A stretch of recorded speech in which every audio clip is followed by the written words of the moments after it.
Hi, I'm Josie Howard with Having a Cuppa with toowoomba.com.au. Today I've got the lovely Katrina Teske from Inflatable World. How are you, Katrina? I'm good, thank you. How are you? Good. Now, Inflatable World isn't just for kids, is it? No, not at all. I think sometimes the adults have more fun. So you've had Inflatable World for a long time now.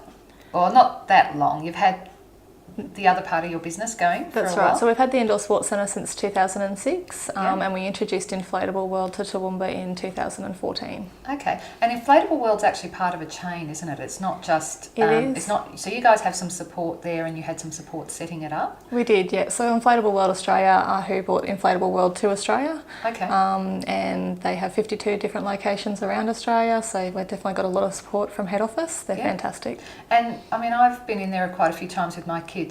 It's full. Like, I mean, it's not just a couple of things. You've got your whole space becomes Inflatable World. Yeah, so we've just recently changed it to make it the front half of the centre because we have a very, very big centre. So, but yeah, I think we still have just about all of our equipment. So there's one piece of equipment that doesn't quite fit into the space. Oh, really? So we just rotate that one in and out now. So, okay, so it changes. It does, yeah. So you've got a really interesting story before you started with Action Indoor Sports and Inflatable World. You were an elite sports person? Yep, so both my husband and I have played indoor cricket for Queensland and Australia for quite a long time. Yep. And that's how we got involved in the Indoor Sports Centre. So we decided in 2006 to buy both of the sports centres in Toowoomba, and we've kind of just gone from there. Yeah, and you met and decided you liked each other. Got your businesses going? Yeah, so you met through sport? We did. So we met at, we were friends through this indoor cricket before we went away, but we ended up getting together at a national carnival one year and things kind of went from there. I guess we ended up, it was, yeah. So, yeah, that was 2004 we got married, so it was about 2003 I think that we got together. So okay, brilliant. Yeah. And so you started the business, you grew into... so you had the sports centres, you grew into having Inflatable World. I know that you have a couple of children as well, and you've also got a real focus on families. Yeah, absolutely. So we've had our son Jaden, who's 16, so obviously he's been around for a long time, and we've now got Micaiah too. At that lovely, interesting age. Yes, yeah, absolutely. So it's always interesting. It's a different day. Yep. And Micaiah was only quite young when we first introduced Inflatable World, so I think she was about 12 to 18 months when we first started. Yeah, and that was something else I noticed about your centre too. You did have a really good space set aside for little kids as well. Yeah, we do. I think having Micaiah has helped with that. So we're very focused on what works with the younger ones and the older ones, and how to try and separate them where we can. So we have a separate space for the kids that are under 5. And my kids are older now, but a little bit older now, 8 and 11. But I know when they were younger, my biggest thing was always around big kids bowling them over on equipment. So I was always impressed that you guys, and so it would have been 3 years ago. So my son would have still been allowed in the 5-year-old area when you guys started. And my older daughter, who's pretty gentle and quiet, mostly, except with her little brother, was, for them, they felt safe going in there. So you guys have a strong commitment around safety and... We do. So Inflatable World Australia have developed lots of policies, and we find that it's sort of ongoing development-wise from a safety point of view. From that, we have a tablet that we use from a setup point of view that marks off everything to make sure that we're meeting all of the safety standards that we should be meeting. We have signage everywhere. Staff do ongoing training constantly.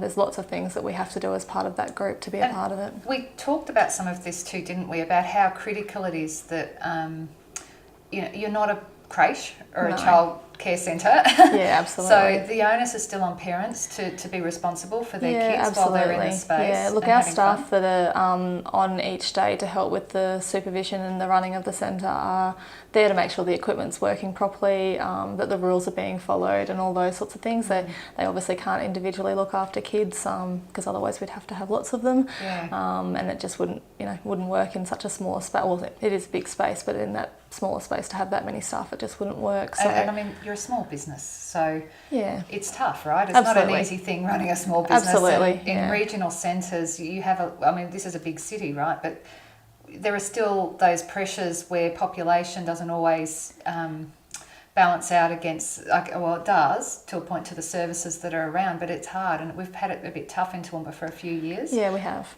I see it's getting a little bit better, but you know, it's still hard work running small businesses these days. Yeah, absolutely. And I think Inflatable World Australia too kind of helped dictate how many staff we should have, and we're definitely not a childcare centre, so we're not there to look after the individuals. We absolutely rely on the parents to help with the supervision side of things, and it's like any play centre, you know, the parents help watch, and the play centre is what it is. So yeah, we talked too about older children. So this was something I really liked too, because I was a youngest child, and I had two big sisters who beat up on me a fair bit because I was also physically smaller than them both forever, even now. I've got all the short genes.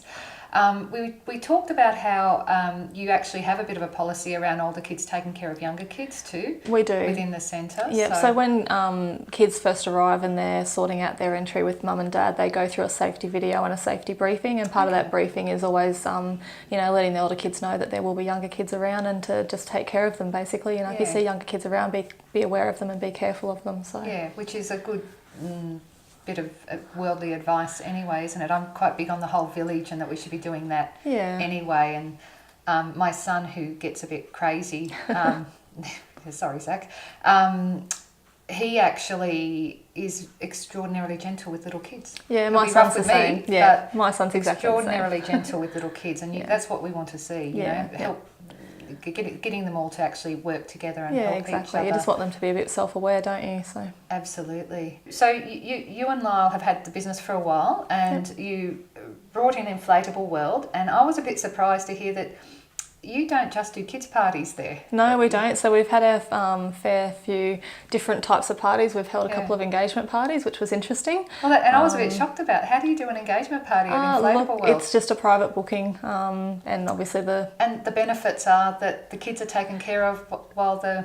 Very much so, yeah. So I think the focus really for the people that do decide to have a party like that at Inflatable World is that generally it's more of a family occasion where the kids do come along, and they know then that the kids have got something to do, and you know, that they're not going to be bored running around and creating havoc while the parents are trying to have a good time. So yeah, that's really cool. And you talked about having 18th, 21st, 60th, 40th.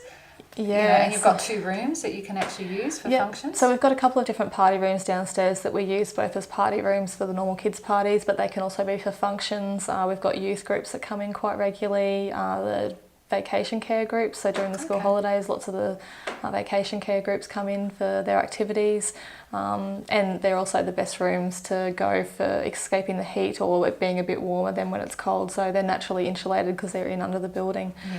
So we can use them for anything really. That's fantastic.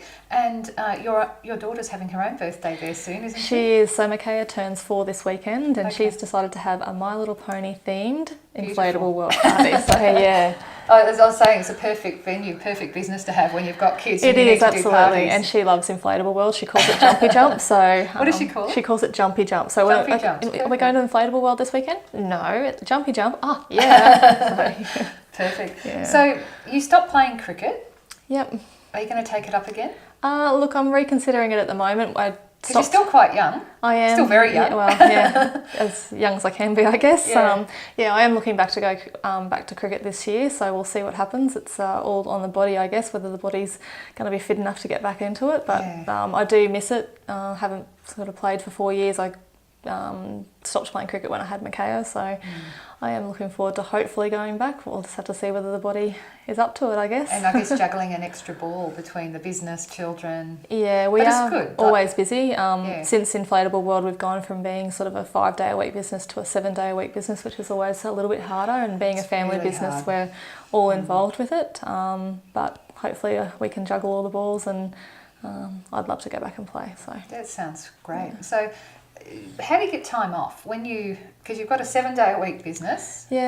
Our business is both my husband and myself, and then my mum. My mum and dad were both involved in the business up until my dad passed away nearly 6 years ago. So between the 3 of us, and we've got some fantastic staff and some great friends that also come on board to help if we are going to go away for a week at a time with all of us, where they'll sort of come in and just help run everything for us for the week while we're away. So we're very, very lucky that we've got such a great group of friends and staff, I think. That's great. And you mentioned something about that you go to Fraser Island for a week every year? We do. So my dad, he loved Fraser Island, and when he was diagnosed with cancer in 2011, it was late 2011, he had said to Mum and I that he wanted his ashes to be scattered at Fraser. So he passed away in May of 2012, and that's exactly what we did. So we go back there every year to, I guess, celebrate is probably not a good word, but to visit Dad on the anniversary of his death and say hello and just enjoy Fraser. It's our time as a family to get away, I think. So that's really nice, and you need that, don't you, when you do a small business and you've got kids and